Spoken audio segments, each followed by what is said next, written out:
An Domhan Báis a chuireann sceimhle fiú na creachadóirí is airde sa réaltra. Cit a haon. Seas an ceannaisí crealas an chéad teagmhálaí ruchad an airtig Vrexian, Claw of Dominance. Bhí a lábha scéalta ceancailte taobh hir dá bhrún, agus ag arach an scáileán ráirc. Rathaigh an pláinéad goram uaine go mbail I cinne dú an spáis, ag brathnú go mealtach siochananta ón bhfad seo. Mínig a rís cén fá a teastaíonn speisialta an domhan seo, a dúir sé leis an uafagach éileachta in eice leis. Flicht a teanga go néarógach an tuafagach éileachta bhfuinneoir.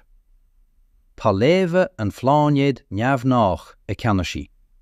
Tá an domantaringt éon pínte a trí thuaire níos mó ná mar atágainn de ngá. Tá leibhéal arta achaganna, gás creamnach san atmosfér. Tá airde teachta os cionn 140 céim. Tá na léamh bhíogsúlachta as árgirteacha. An bhfuil tú I gcinn sin dom gur Domhan Báis catagóir a chuig é seo, a dúirs creabhas. Bhí a rú carram, ach bhí a chuid eilets inmheamacha ag blinking go tappe. Cótha de strús Vrexian. Se a ceamaisí, agus fós, tá cóirí radiú braitsiging. Tá rud éigin ina gcónaí am. Hiasad crealas go bog. Bhí Impireacht na Vrexian tar éis na céta domhan a thárú. Meas a gcíd féin a bheith ina creachadóirí is airde sa réaltra. Í rá éon speitis tar éis dúsláán fuair a thóst dá neart riamh. Ach bhí Domhan Báis catagóir a chuig amamh, agus dingeá seachnaid iad. Ní riúd éon rud lochfar ag cnéalacha chu crua sin. Seáil long scout a dúirteag sé sa deire. Ba bhfuil álamach cén cineál creatúr a déiteag marachtáil in áit den sort sin. Trí lá ina dhiar sin, chuí long scout an Lieutenant Zevel isteach in atmosfér an domhan. Líana folarmh an córa sa chaban agus na córais an longa, ag freacast do me cnéalacha anasnaideacha. Leibhéal achaganna contúirteach a rá an riamha. Brú atmosfér ag sáú na paraméadar sábháilteachta. Tepar cúitimh domantarince. Thara zehelp na réalata. Bhí a analú tromfiú tríd a measc scacha. Bhí an long ag crothag agus a crí. Bhí rud éigin mícheart leis na hinner. Bhí an patmosfér saibhir in achagan ag dul a bhéim an meascán breosla. Prótachal tarlinke éigendála. Gá sé anál agus an long ag tosú ag sní síos. Bhfuil an long scout isteach I foris dlú I réigiún thuaig de bhó ring a doctor mó ring Verica thuaig an átrathóirí. Scrís an tionchar crán agus rinne sé rian fada tríd an ihir sul rá sé ina stad in lanag beag. Lasarí ag lícáil ag cúil an áirtig. Chatta zehel ag cinne a chuid sríanta, a lábh ag brise le fuaim fluchug. Hoch an pian tríd a charp. Rinne sé iirecht fannacht an éolas, agus na sailse ráig ag splancug timpeall éir. Bhí sé briste seala atmosfér na lainne. Bhí an domhan ag sketche isteach. Míle siúl bhí Jack Miller ag secáil marcálatha cosán I bhíontas Montana, nuair a chonaic sé an stríoch tine trasna na spéire. Mar iarthúlra forise le 5 bliana diaag de hathí, bhí Jack fechte eice go leor rudaí sna cílte seo, ach ní rá éon rud mar seo riamh. Catsa down, a dó sé, ag srucha gomach a radio. Rialo, is sé seo Ranger Miller. Chonig mé rutaigen ag titchim hart 2,000 seár ó Lookout Point. Déitag sé a bheith ina éarátach beag. Rachci mé chuné a heiceal. Caib sin Miller, tháinig an freacra ag pluchug. Bí cúramach, sealfamid cúltachar. Thou Jack a facáiste éigendála agus a ráitfil. Trealamh cáideamach do iarthúra I tír na nulcaván, agus thosaigh sé ag siúil I tró láthair na timpiste. Jairí deatach os cionn líne na grán ag trarú a bhalig. Nuair a chrich Jack an glamog, stop sé go toban. Bhí an miatal stróchge agus an dearg aisteach soléir nach raibh sé seo ina éarachach gná. Bhí sé seo rudéigen ile fad. Rudéigen nach raibh ón dain. Díad duit a gleich sé amach ag dridjim go cúramach. An bhfuil aon duine a géisteach de stí. Leistiu den long scout de mástathe thula zechel an fuam anadnadach.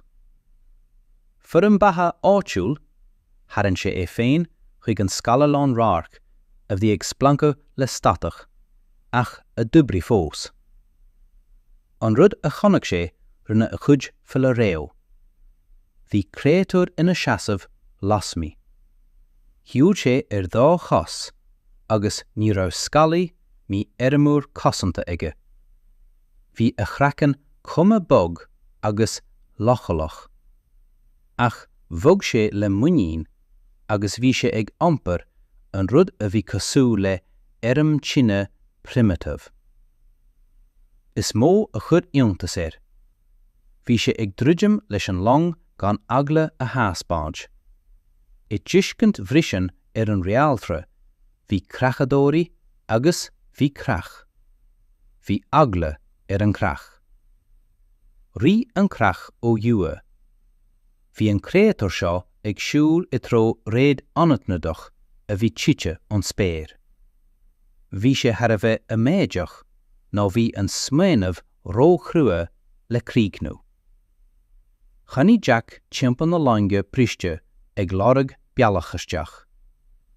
Chanach sé an rud a bhí cosúil le doras, ná hacha thaobh amháin.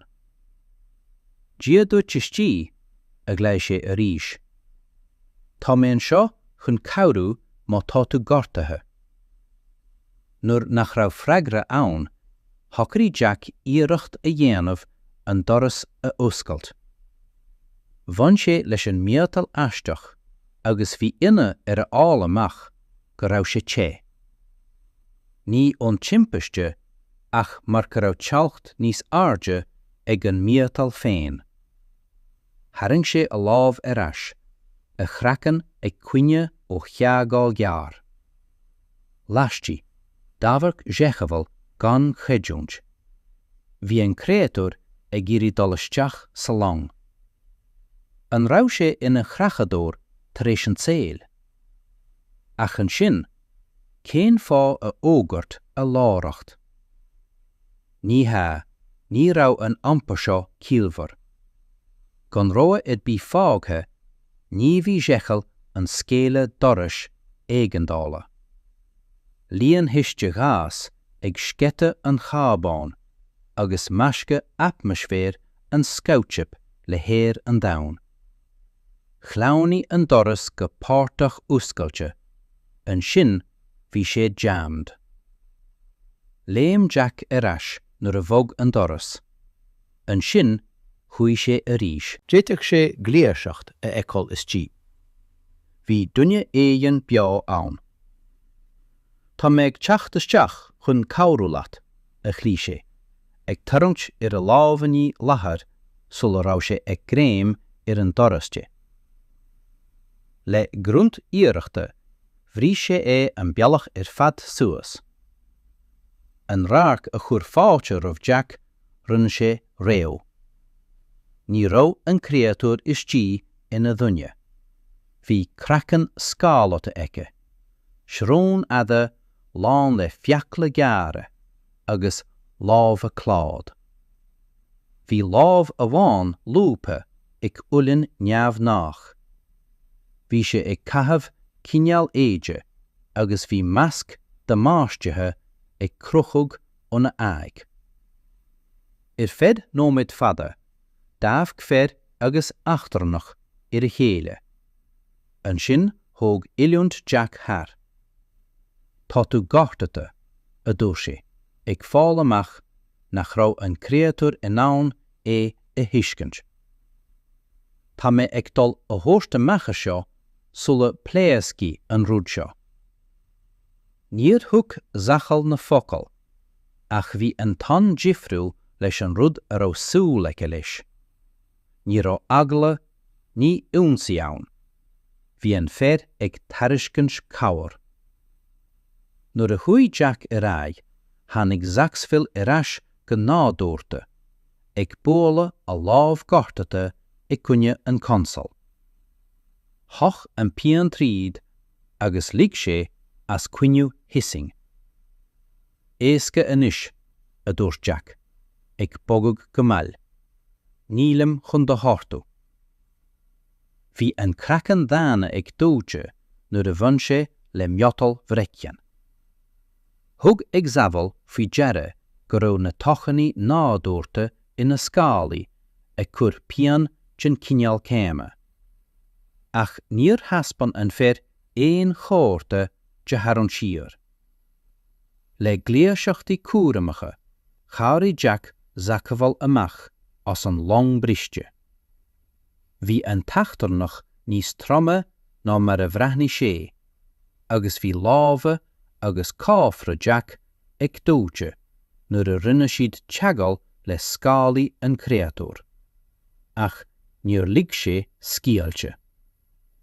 Nuair a bhí siad ar fad óna long, chur Jack sbhill sios ag cúine Cruinne, agus doscail sé a facáiste éigeandála. Tharang sé amach cit chéad chairach agus blaincéad téirmach. Níl a isagam an gabhraíonn éon ceann de seo leat, a dúirt Jack. Ach tá mé ag dul a dhéireacht. Agus an fear ag tuairt aradó, deirí le Jeffel a bhic éigeandála a gníomhachtú. Bhí an bháthair long ag teastal chun áil amach cat a bhí aimsithe aige. Ní raibh an pláinéad seo contúirteach go fisiciúil amháin. Bhí a chuid áitritheoirí ag dul a cinenne gach tuiscinne. Ní raibh na daoine seo a gníomhú cosú le creach in ainneún a gumme lachálaach. Ní raibh siad a gníomhú cosú le creachadóirí, ach an irid in ainneún a ngeagle. Bhí siad rudaigin eile ar fad. Rudaigin nar chonig an réaltra riamh roimhe. Agus sin a rinne an Domhan Báis is scanradh ar fad. An Domhan Báis a chur an sceimhle ar fiú na creachadóirí is airde sa réaltra. Cuid a dhó meastóireach. Trí cheachtain tar éis timpiste na scoutship. Chuaigh áireach Vrexian I bhfad níos mó isteach I bhís an domhan. Murmh ionan agus an scoutship, bhí an cuasaí tailóireachta seo curtha in iriúint go speisialta chun seasamh le coníalacha crua an domhan. Bhí an ceannasaí creillis tar éis na seachtainní sin a chaithimh I níospóireachta le cóirla imperiúil. Bhí roinnt I géirí an domhan a cheachant ar fad. Bháil daoine ina é a scríosa ón bhís. Sa deire bhuaigh an bhfiosracht. Tugadh talamh neotrach ar an láthair, turlingthe ag na daoine. Limistéir caham fásaigh ina bhada. I bhad ó phríomh caracha. Bhí fórsaí airmthe timpeallacha ar an limistéir. Ach chuine siad a nachar mar a comhaintí tríd an chumarsáid bhanúsach a bunaí leis an translator a bhí ag fáil bháis den scoutship.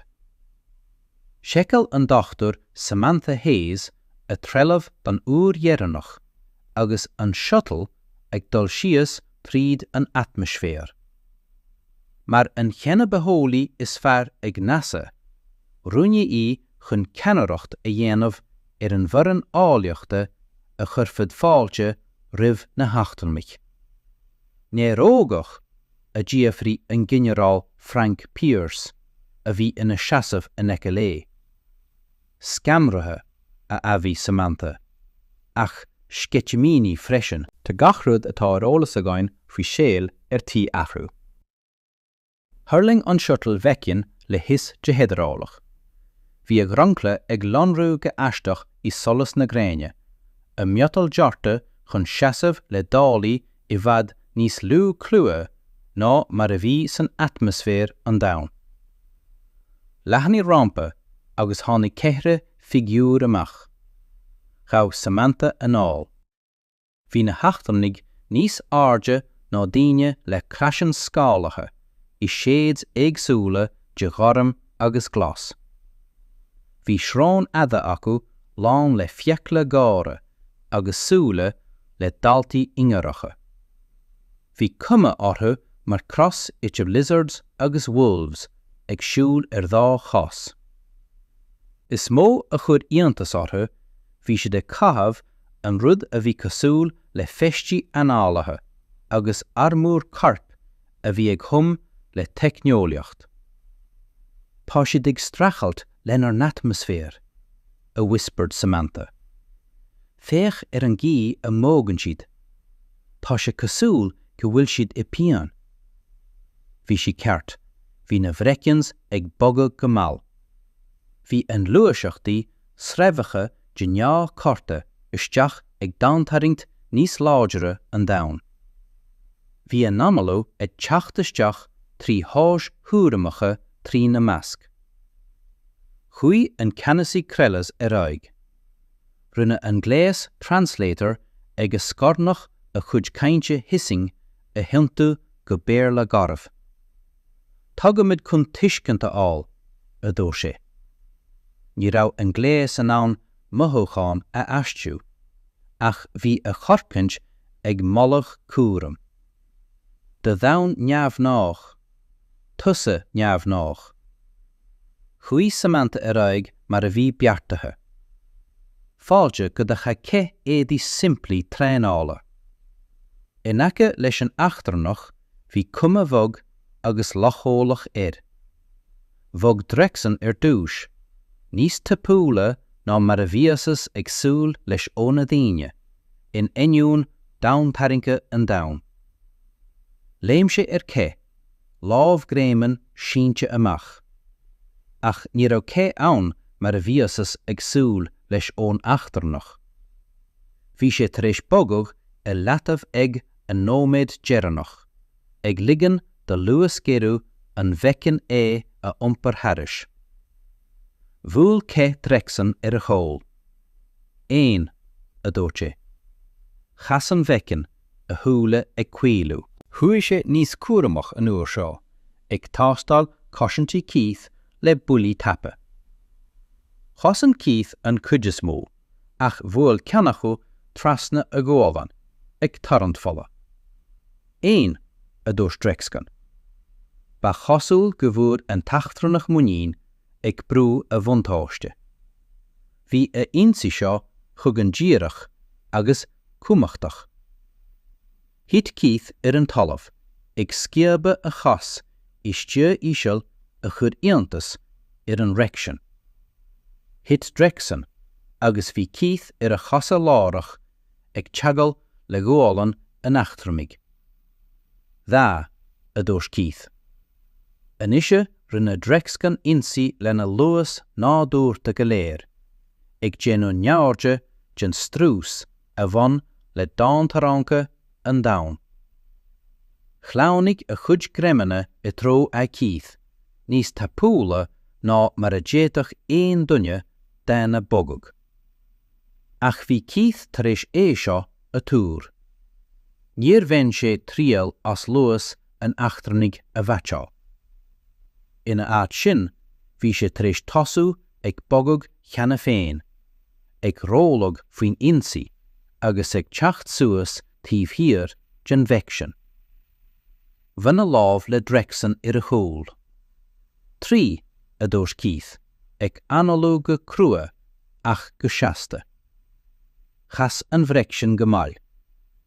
Joanta a dúirt sé, tá mé níos tapúla, níos láidre. Se, aontaí Keith, tá tú, ach ní raibh gá agam a bheith níos tapúla nó níos láidre. Ní raibh orm ach tuiscint áil ar an gí a niúnsófaí tú. Níos déanaí sa bhach ceamais chud an ceamasaí crealas ceist ar ifigach slándála. An raibh tú ag caneáil siad, a ddíor sé. Ní há a ceamasaí, a dúirt Vrexian, a eilids inheanacha ag blinking go tappe. Dúsaid mé mullach go léir ag an deire. Thuaire mí an duine mé agus rud ag an eile.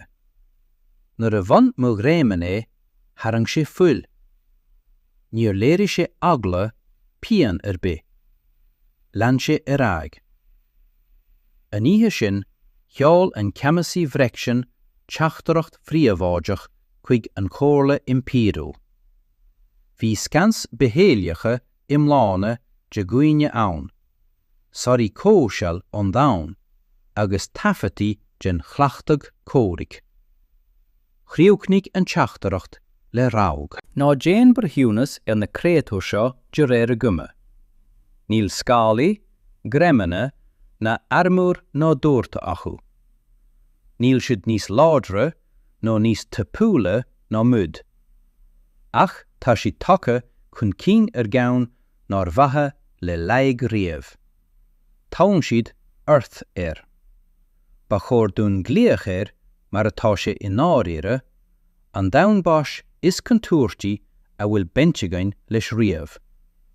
Agus tá a chuid átrathéirí níos scanrúla ná éon phríomh creachadóir. Tuisc nach bhfuil is acu gur córdóibh a bheith ina gcuid cleiche an Domhan Báis a chur an scanradh ar phríomh creachadóirí na Cruinne fiú. Cuid a trí, an Cruinne mullach réaltrach, an stáisiún spáis. Bhí nexus ní crochta cosú le domhan alla míotal ola mhór I bholúis, itir cáris réalta. As a ionadh lárnach, freib 7 narm 10 fada, gach ceann dearta chun ionadathe ó na cuachtaí móra réaltacha a óstáil. Ar feadh na géta bliain, bhí an chóirne réaltrach ag teacht le chéile anseo chun díospóidí a réiteach, cóthúileachtaí a dhéanamh, agus polaiteocht chasta na sibhialtachta itir réaltach a bhainistiú. Ní raibh an stáisiún riamh roimhe seo ullmhaithe do chuairteoirí mar seo. Tá na cégeartathe cóisiil críochnathe le haghaidh arm dó dhéag, a thuairiscí an banisteoir stáisiún Cruinne, a héthúil ag blinking go saithabhach. Cé go gceapan fós go gcaitheadh na sonneochtaí a bheith mícheart. Ní féidir le haon specas marachtáil ar na conéalacha sin go nádúirta.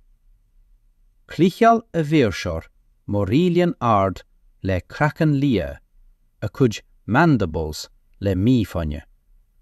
Dhemní na Vrexians na sonraí trí thuaire. Teastin níos mó dauntaranke, níos mó brú atmosfér, agus le bhéal oxygene ó na dhaoine a bheith táiseanach don chuid is mó de na cáiltaí den chomhairle. An bhfuil siad ag seála ach chuig ionadaí le trealamh cosanta dheiste in áiríre, a dtíofra an Cruinne. Se, agus tír siad oran gan a cuid áiteanna a bhánú an Amarca, mar go teastin uthe a riúnú de chonéalacha spas, seachas sinahóid chun a nánbaile a achrathú. Bhí an tan an bhíorsere a chur íontas air, ach freisin nóta de bhíosracht. Bhí scéal an domhan agus a chuid áitirthirí scapa go topa tríd an pobal réaltach. Dúiltí go leor na tuairiscí mar ábhallacha, for a daoine eile agla instinctive de bhain. Tháinig an saoach dána horizon I ngart do nexus ná dhá lá ina dhiar sin. Bhí sé níos slú ná an chuid is mó de thuí tailéireachta atágad ó bheascán de heicneolaíocht in domhan agus cáris Vrexian draim rais innealtóireachta agus ag dolisteach le arm dó dhéag. Thug brathnóirí faoi deara a cháil aithneartathe agus a chumraíocht inneal neamhnách. Bhí Olivia Blackwell I ceamas an toscaireacht dána sios an Adán nasta. Mar an tailer is mó do roinn nua caidrimh achtarnacha an domhan, chaisí miana ag ullithú don bhís anseo. Taobh hiardaí bhí an dochtúir Samantha Hayes, Keith Rogers, an speisialtóir cumarsáide Paul Garcia agus an tinnealtóir Lisa Delgado. Chaisiad suits cóisiil siimplí, ní an aramód brú umláin a hastí ó formhór na speiceas le haid taisteal spas, ach bodysuits éadroma le feistí amalata beacha. Cibhní a dúirt Olivia go ciúin le na ferran. Tháinig formhór na speiceas seo chun cinn ar dheann I bhfad níos boga ná an domhan. Is féidir go gcuirfeadh an rud a bhreathan gná dún íontas orthu. Bí féinach agus tailéirech. Tháinig an céad dúshlám lárach. Bhí an domhan tarraingte sa limistéir fáiltethe, seocrathe go caighdeán réaltacha. Thart náid pointe 7 domhan tarraingte an domhan. Fra na daoine éadrom go mí camparbach, mar go bhéadfadís snábhamach le gach céim. Chud ambassadór stáisiún ag, Morélian ard, fáilte formalta orthu. Fáilte go nexus ní. Is mise ambassadór KWL. Tá ornáitina ilmhethe gan de réir de handríochtaí neamhnacha. Go raibh maithagad ambassadór Crow a bhreagar Olivia le gára cleachtathe. Is mór agan de chúireacht dáríochtanis, agus bhíomar I gcírí bualadh leis na cóltaí John Hórla. Agus na daoine átarárú chuc anáitina, chuaigh siad thar ionadaithe ó speiceas éagsúla. Stop go leor chun féachant. Bhog roinnt ar shiúl go tapa, mar go bhféadfadh na dúine a bheith contúirteach. Is réaltaimid, a whispered Paul to Lisa, nó airachtaí. Bhí a náitina suite I cud de aram dó dhéag a bhí mánathe chun cúinealacha an domhan a dhéanamh cosúil. Bhí an damantarraince fós níos éadroma ná mar a bhí sé de géirí, agus bhí níos lú óisiganna san éir, ach bhí sé inglachta. Rinne siad an ddícheal, a dúir Samantha, ag seiceáil na léamh cóisiúil. Is féidir linn banisteú anseo gan suits, cé go bhféadfadh tinneas king a bheith oran ón óisigan íseo. Thosaigh an chéad seisiún John Hórla, an lá dar ceann. Chaith na daoine a cud suits cóisiúil a ríis, agus iad ag dolisteach sa seomra cóirla a lehór. Bhí 7 artán artathe timpeall ar limistéir urlafra lárnach. Bhí ionadaithe ó cheann de na cuachtaí móra ar gach artán. Chlean an toscaireacht Vrexian beagán leis na daoine, an rud is géire do gníomh cartiúil a léiri siad. Glé an tuasal Jean, cóirlár uachtarach, Morélian le mandibles meisithe go hálan ar an seisiún. Iniu, cuireamid fáilte roimh ionadaithe ó phláinéad an domhan, dain nua amsaithe I gúine spionach orion. Tá Impireacht na Vrexian tar éis a níoratas a chuireann chun labhairt leis an cóirle. Chuí Olivia rai chuig an limistéir urlamhre. Ba chosú go nimh an solas timpeall irthaí, ag cur béime a láracht. A chomhaltaí masúla den chóirle, a thosaigh sí. Bím ag tabhairt beannachtaí an domhan.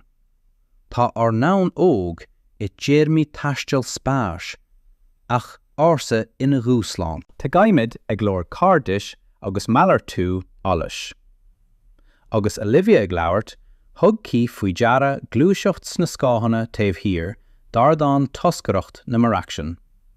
Bhí na Vrexians ólas mar an dara speisias creithe is inseatach sa réaltacht, amatóirí leis na Vrexians feadh na géad bliain.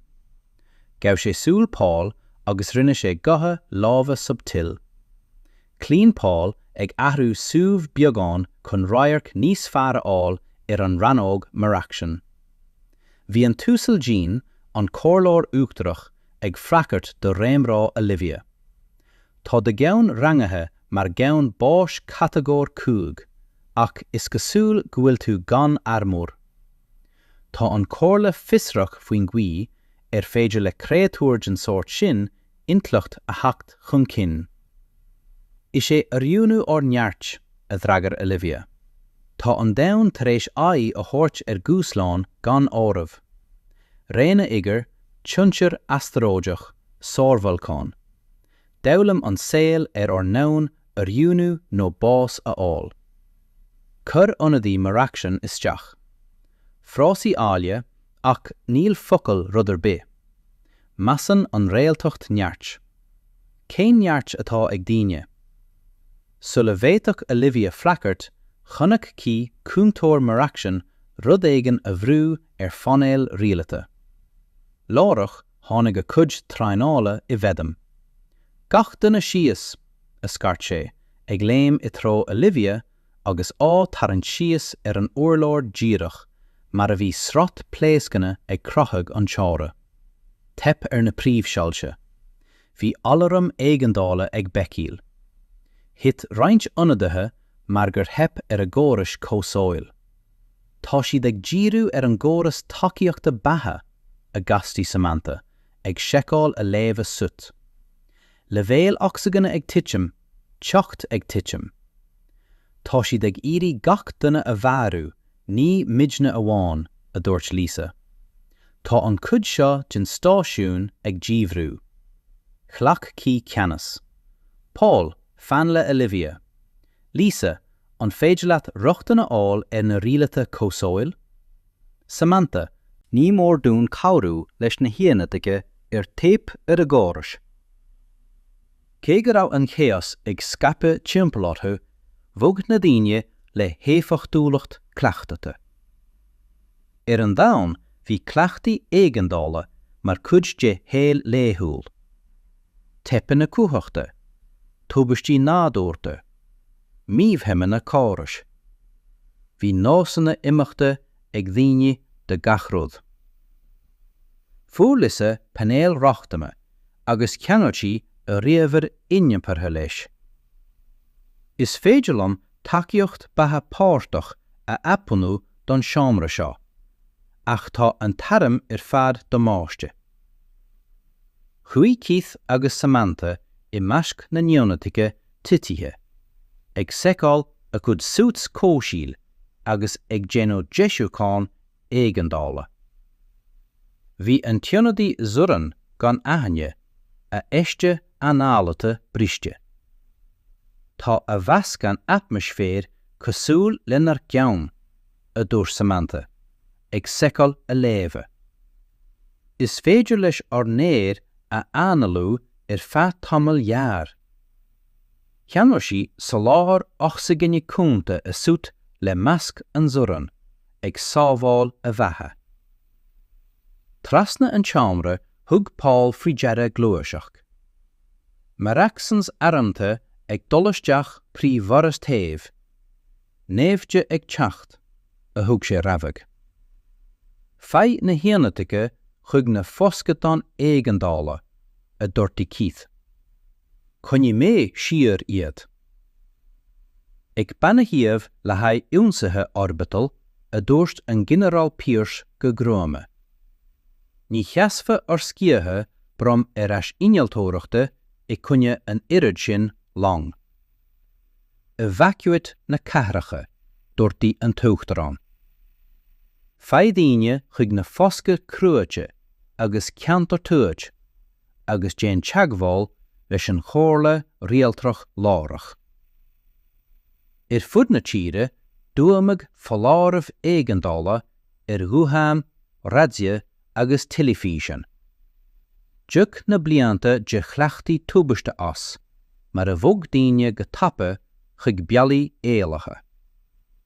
Murmh uman agus go leor sibhialtachtaí achtarnacha a thóg cahracha ola mhóra cruinne. Bhí daoine tar éis a buch a scapag ar fud a mórranne.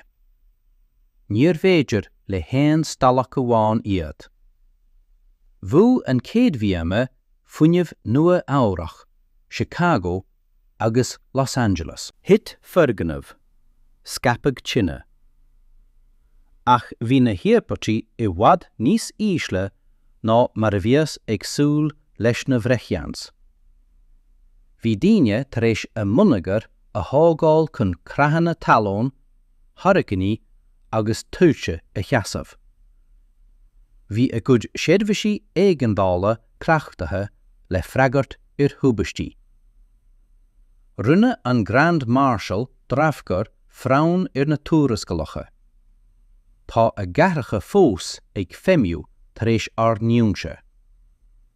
Dóianta a rinne uasal. Tá a bol ag scapa go tapa, thuairiscí ifigach breachte. Is cosúil go bhfuil prátáchail éalacha cheama féin. Bhfuil drafgar a lámh gréim ar an consol. An sin sealfamid fórsaí talón. Ullahí na langa tíitiime, Inter, Ohio. Bhreathnaí Ben Carter ar na túrascalacha nuachta le ferige ag fás. Bhí an múntear cemice artscola tar éis fónamh san aram, sula bhfuair sé ag líoch san itechas. Anis agus langa achtarnacha ag dul síos I tró a bhaile ciún Lakeside, tháinig na seanscilene ar ais go tapa. Gach duine chuig an íslach scoile a dúir sé le na chóirsanna a bhí ballathe ina hach. Is sé an fergneamh is láidre sa bhaile, agus rinne mar é a stochail le sollathartí éigeandála a Nuair. Cat faoin aram a tíafrigh duine éigean. Cahain a hiici siad an seo. Ba siad a cosint spríochana níos mó a dúirt Ben. Caithmid sin féin a chosint go dtí go dtiuchcí cabhar. Go luath rinne an íslach scoile ionadh ceannas éigeandála. Thug daoine na haram a bhí acu go háirithe radfilí fíochais agus radfilí luma. Rinne Ben iad a eagrú ingrúpi ag sama tascanna bumathe ar scilime. Cúfní, Jerry na heachtarnach seo ar dain le níos lú daintarince agus níos lú osaganne a bhínig sé, ag cúnamh ar an éolas poplaí a reintear tar éis an chéad teagmháil.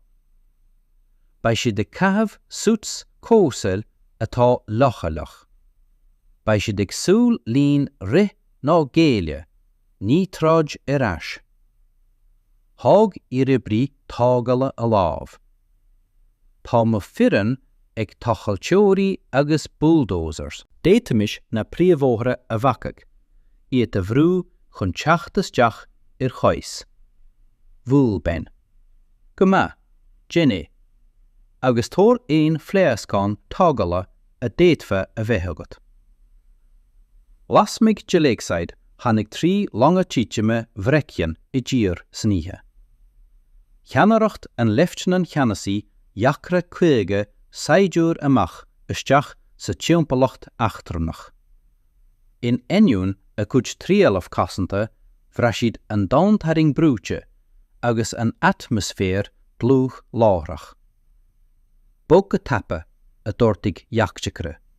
Fai an cheannaireacht áitiúil agus cur jeregló. Be an cuideile géile.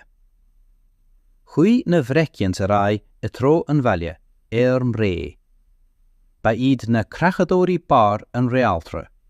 Jedi lo le haid fíochas. Ní bheith na dúine bog, neamh ar múta seo ina go bhíonn lo. Ach agus iad ag drúidem le tíreannacha an bhaile, fuair na bóra blocáilte, le trealamh págala talón draim irais agus bacán cúncréite. Bheith ortha dul chuis 3 halamh anatniid. Ná for an fíochas a dúirtigh Iachra. Féach an búis. Chuí na heachtarnig go cúramach tríd na cilte dorcha I neice leis an móthar. Rinne a cuid breitiúirí clogad scama hínachan teasa. Ní bhuair siad éon ceann. Ca bhfuil siad a ddíofraí saidúr. Léirí na scananna na céta átrathóirí. Fuair siad a bhreagra cúpla nóméid ina dhéir sin nuair a phléasc an polamh faoi na cosa. Míonach féin déanta tácha ó lasachán agus óla breasla le ben agus a ferann phléasc I seicimh. Hit 3 Vrexians láithreach. Fai fosca a glíg Iachra. Ach bhí beagán fosca le fáil sa limistéir úscailte. Phléasc tíine raidhfal ó na Cruinne. Ní rá na piléir contúirteach go háirithe don na Vrexians ar múrta. Ach ní rá na dúine ag díriú shots corp.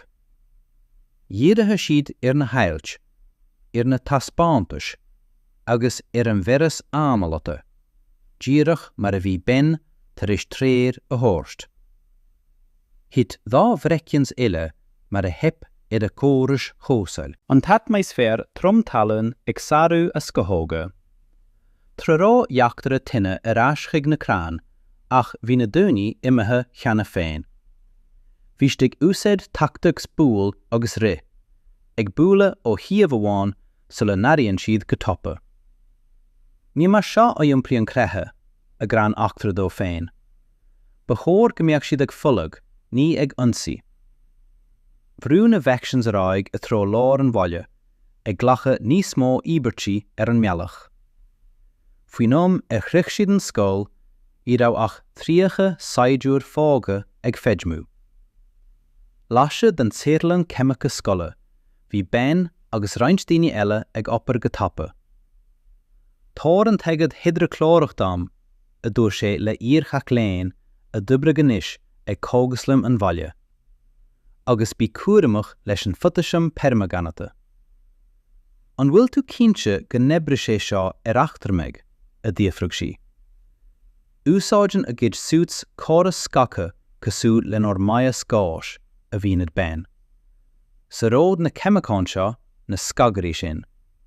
Neamh bharabhach, ach ní bhaisiad an ann feicáil nó amalú I ceart.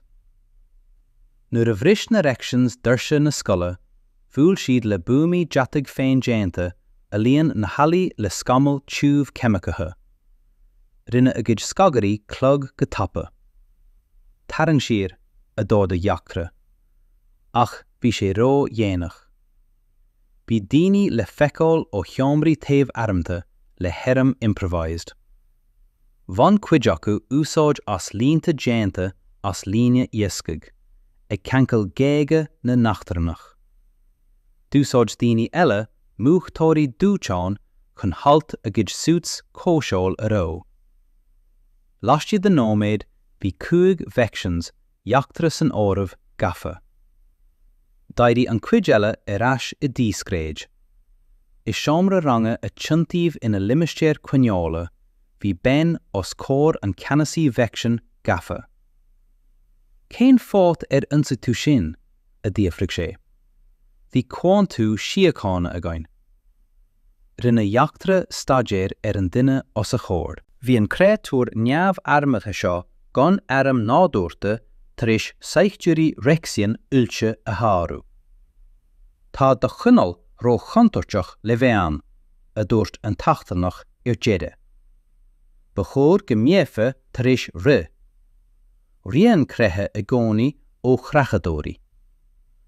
Chreach ben a cheann. Is a sin do bhútóm. Ní creithe mud, agus ní creachadóirí mud. Is martanóirí mud. Níor thug an domhan an sádoin ri shiúl ó bhagartí. Tugamid ai orta. Ibrimid. Sárómid. Do dhéanta a dúirt jaachtra. Ní roinnean éon speisias trod nuair is féidir leo éaló. Ní ronneamid trod a gcónaí a ceart ó ben é, ach ní thugamid suas riamh. Tá difríocht ann. Agus rach den chunnal céine ag tarlú fud an domhan fuair an Grand Marshal Dravcar túrascalacha níos mó agus níos mó disturbing. Bhí a fórsaí talan á sáú ní haon ag mílete an domhan, ach ag sibhialtaí ag úsáid airm agus tactics improvised. Don chéadúr ina gharm ada, fra an Grand Marshal rud anatnid. Áras. Tháinig sé chun creithe a bhíoch. Ina ionad sin, bhúsaí sé pláinéad créatúr nach raibh éas acu conas a bheith ó bhíoch. An Domhan Báis a chur an agla fiú na creachadóirí bar an réaltra. Kitch a chuig. Deathworlders Ascendant. Sé bhí tar éis hep ilrú Vrexian. Dula bhí an USS Horizon adó le haigh landseála ón longthógáil spáis nua-tháca. Murab ionan agus a réimfachtaí tágadh an sothaich seo ag úsáid meascan de heicneolaíocht an domhan agus cáras achtarnacha drom ais innealtóireachta. Ba é an céad longthógaí fíorluatha an chinne dána é. Seas Captain Alan Reeves an drochad ag brathnú amach na réaltaí. Ag dahiad a chuig, chaise an cuid is mó dá gharm bheithe san airm sula, ronne gé chun príomh-láithreán an chinne dána a cheamas. Bhí an críú de céad ionadaí an rud is fearr a bhíle tariscint ag an domhan. Álata, innealtóirí, saifdúirí agus pálóirí. Críochnathe an seic cáras Jerry. Captain, a thuairiscí an cimire Susan Wright, a chéad ifigach. Tuairiscin gach stáisiún ré le haigh imeachta. Bhfuil Alan. An bheith, cóirí an tordú dáanda go bhfuil imid ag tosú ar mission. Rinne an long thum mar a deirí a hinnan suas. Murab inan agus na ricéad chéimicecha clunky ón a tá háirt, chruthí na tiúmantán dámtareinthe nua seo, díchumig réalata sa spásam. Ag ligan dom sothaich slábhnú itir na réaltaí cosúil le héisc trí isce. Cuasa leachta isteach don nexus naí, a dógar an tithigach lein séireachta. Am taistil measta trí lá luas caideánach. Póg me amach cimire, a dordí Alan. Lig dón a haspáint don réaltra cat is féidir le daoine a dhéanamh. Sleánaí an Horizon adó shiúl ón domhan, ag luas céireadh go ré. Nuair a threich sé an fad riamha, chuaigh an tiimantán FTL i ngníomh. Réaltaí blurred timpeallaithu agus an sothaich isteach sa ddíhéadú eisteach, a cheataí taistil níos tapúla ná solas. Gá lá isteach ina taistil, dúmad alárm an drochad. Captain, táid ag fáil cátha igandála, a thuairiscí antifigach cumarsáide. Tá sé ag teacht ó híthach taide Vrexian. Rinne Alan frán. Bhí caidremh leis an ionadh Vrexian fós, tar éis an inchí neamhthúdairthe an domhan. Dearí an rialtas imperiúil ifigiúil as gníomhata Grand Marshal Drafcar, agus cuisid chun báis é as tréars. Ach bhí áras go leor daoine fós an speisias reptílach. Cud an scéalainn é, a d'ardaí Alan. Dearí an scéalainn áirc beo ag taspáint ifigach Vrexian. Bhí na scéalaí achtaranacha dul le strús, agus bhí damáiste le feiceáil sa chúlra. Is é seo an saithach álaíochta, Enlightened Truth, a dúirt an Vrexian, an taistrethúir ag ahrú a chuid hisas go béarla. Táid bhí inchí ag raidirí Vrexian. Tá ar ninneal damáiste, agus tá tacaíocht saoil ag tep. Éon saithach sa rán le do háil cabrú, na marachíonn sa ríis, a dúirt Susan go ciúin, tá siad ag baint leasa as an stad folitiúil chun ionsaí a dhéanamh chothaí Vrexian. Rinne Alan a rána a bheas. Bhí oraide chun dul díreach chuig nexus ní chun an sínithe conirta formiúil. Déad bhí cabrú leis na Vrexians a eicáil mar ráthárú a údarás. Rinne sé a chinne, plotí cuarsa idir go bhála, chur an críú an éolas chun ullethú do ibriachtaí cárach féideachta. Sir, bhreathnaí Susan iontais, is siad seo na Vrexians céine a rinne ionsaí an domhan. Ní há a ceartó, bhí a dúireann FTL go hiomlán dóide, a thuairiscí sé don chaptean. Is féidirlín cumacht bhunúsach agus taceocht batha a bhunú, ach ní bheisiad ag dul áit bí lo féin. Ullabh le haid tarangthe a chinnach Alan. Tág fa majíd chuig nexus ní lín. Bhfuil an captean Vrexian ban dar bannam Scéalta le Alan I mág leis an horizna dó. Cén fád carrictú lín? Dífrig sí go díreach. Tar éis an méid a rinne ar muintir le de gáin. Déach Alan uirthaí go seasta.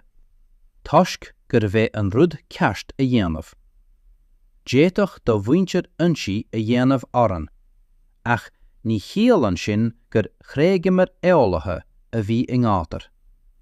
Dúirt Scéalta go ndéanamh an cuid is mó de speisias díaltas. Go háirithe speisias creithe. Ní creachadóirí muid, a dúirt Alan, ag athrá focail a bhí ráite le líon cosint an domhan. Is martanóirí muid, agus is cud den bhartana sé fusa bheagat cahan a throití tú agus cahan a charó tú. Trí lá ina dhiaidh sin tháinig an horizna dó go nexus a ní ag tarrant an tsothí Vrexian damáistethe. Chruithí an rairg de hoiteach cogaí dána ag tuairt Vrexians tartháilte mothúcáin fud an stáisiún. Is seamra na cóir le mór a tágadh a ríis tar éis ionsaí Vrexian miana roimhe sin, seas captean Alan Reeves as cóir na ionadaithe de 7 ionad 10 sibhialtacht a bhí ballathe. Láir an chorlóir uachtarach John dúis. Captain Reeves, cuireadh tú chun ina díocht a dhéanamh an domhan ag an síneacha conarcha formiúil. Ach chuir tú mull do bhísean chun saoach a hartáil a bhí ag an specas ina ionsaí do bhain. Mínig de chúis. Cheas Alan go háart, a éide crisp, in aion léhananta ibriachtaí éigeandála. Thornar uachtarach, bail jon chorla. Tidje mi me mar a dhéanag éon dunne dána. Ní chrégan mud iad siúd atá ingátar. Beag beann iad chumhlachtaí san am atá cast. Ní laige atá ann mar a déitag chuid a cheapag. Is é ar nearté. Jerry an tionadaí Vrexian. Adín Impireacht Vrexian an fioch atá aran an daun. Nuair a bhí ar longa I méil, nuair a bhí ar nealathe ag tóst aig bhas, tháinig dúine chun cabhrúling in ainneoin ar niúnsí san am atá cast. Ní hé seo iompar creiche ná creachadóirí. Is rud nua é dar duiscint. Ceann cheann lár bail ile jon chorla, agus léiri go lár iontas iompar dána.